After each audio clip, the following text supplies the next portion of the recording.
That's your objective, is to make a design. And you have all these different formats that you can deal with. You can use a square. You can use a square plus half that square again gives you basically what is considered to be a golden rectangle, but it's much more complicated than that. The real golden rectangle is based on a very complex formula that has something to do with the Fibonacci curve, which is like the curve inside of the shell and a lot of other things in nature, and sunflowers and everything else.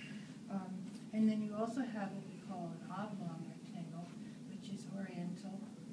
People think of it as being oriental. Whistler really favored that for his portraits. You also have what we call the landscape format. The landscape format can be a regular rectangle, or it can be a long rectangle like this.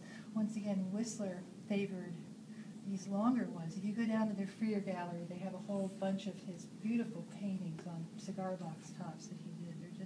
They're only this big, but they're just exquisitely beautiful.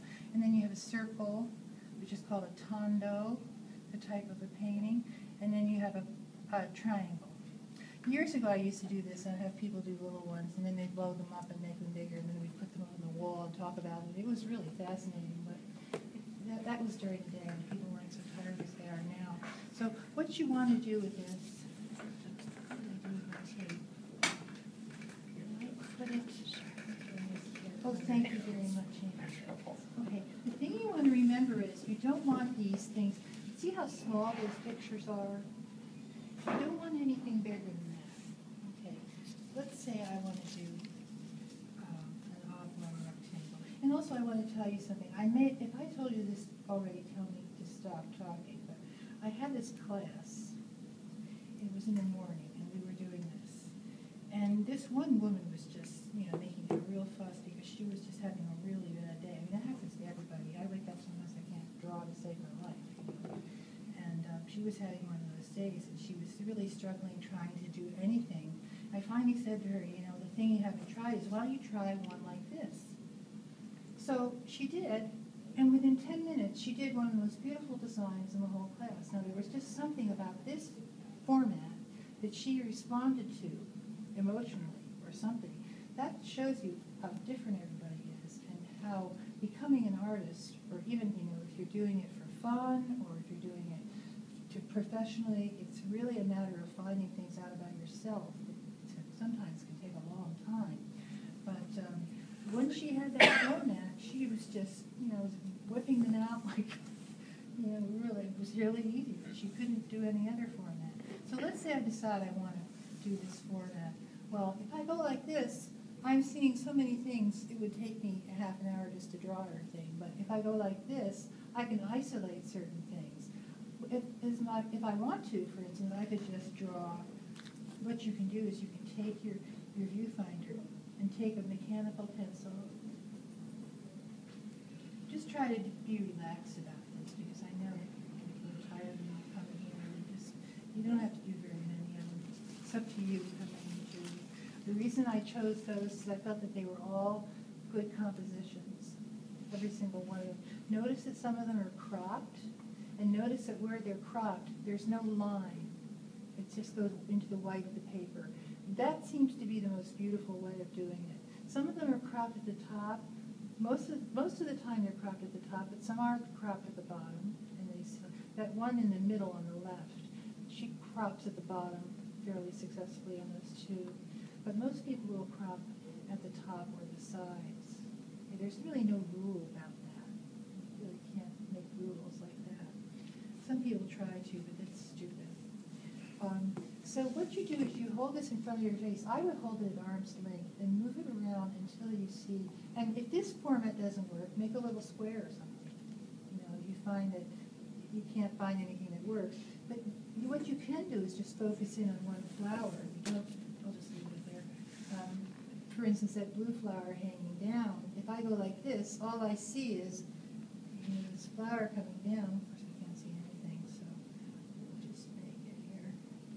Coming down. I can't see anything I'm doing. Of course, you would be going much more slowly. I meant for the flower to be up higher. I can either see that or I can see this. That's the problem. Okay. Terrible drawing, but I hope you're getting the idea. You could just make the flower the subject of your design, but you want to pay really good attention to where exactly it is in the space and what the spaces are like around it.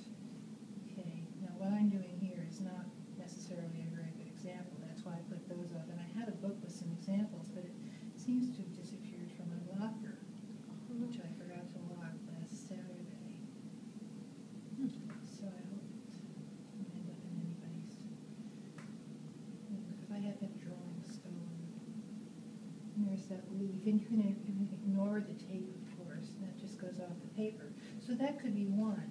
And then the next thing you do, just as far as technique goes, is you take your ultrafine Sharpie, or if you don't have one of those, you could take a pen like this, go over those outlines. Be very careful when you have a thin stem like this. If you have the type of ink that bleeds at all, make sure you make them far enough apart so that they don't run together and the line disappears.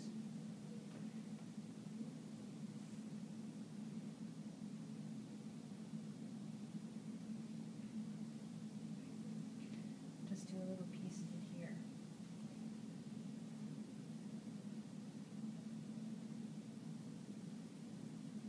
And of course, in the end, you can erase all the pencil. The pencil is just a guide for you. And then what you can do is, if you do have a Sharpie extra fine one like this, you can go in like this with a little tiny one and fill in small spaces. Or even on your whole picture, define the edge using your smallest ones so that you can make it the way you want it with the types of curves and things. And then use your heavier one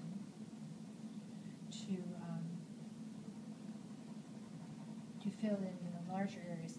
Another thing you can do if you have some tape is to tape around the edges to make it straight. If it, you don't have to be that particular about it. And then you just would use your heavier one to fill in the black background. I will also say that the more neatly these things are executed, the more beautiful they are.